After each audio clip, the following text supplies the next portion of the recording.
Samantala, walang patid ang mga hakbang ng pamahalaan sa pagsugpo ng krimen sa bansa. Katunayan, patuloy ang ilang ahensya sa pagtukoy ng sindikatong nasa likod ng sabong na-recover sa Occidental Mindoro. At para sa 13 sa tanghali, nasa linya ng telepono si Harley Valbuena. Harley? Zay, sanib puwersa ng iba't ibang ahensya ng pamahalaan para matukoy sindikatong pinagmulan ng bilyong-bilyong pisong halaga ng shabu na na-recover sa Occidental Mindoro.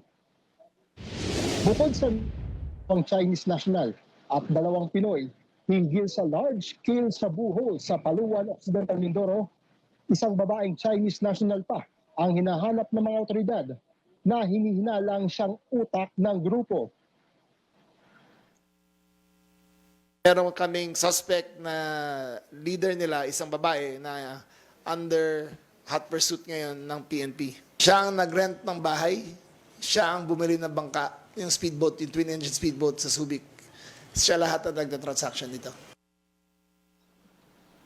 Bukod dito, ang babaeng Chinese din umano ang nag-utos sa 2 Pinoy na sunduin ang 2 Chinese na nauna nang naaresto.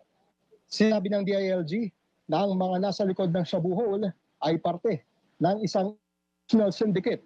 At samantala, inaalam na rin kung saan ang galing ang hinihinalang shabu dahil nakitaan ito ng Vietnamese markings.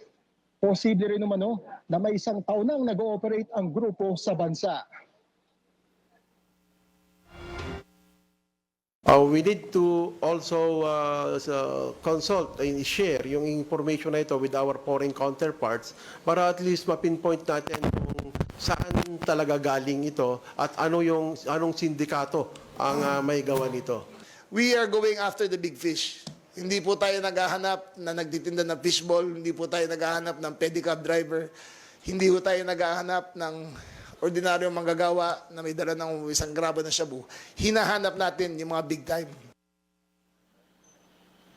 Zay, bukod sa na-recover na halos 1 tonelada ng shabu, pinangangambahan umano na baka may nahulog pa sa dagat na 100 kilo ng droga mula sa boat ng mga sospek. Zay? Maraming salamat, Harley Valbuena.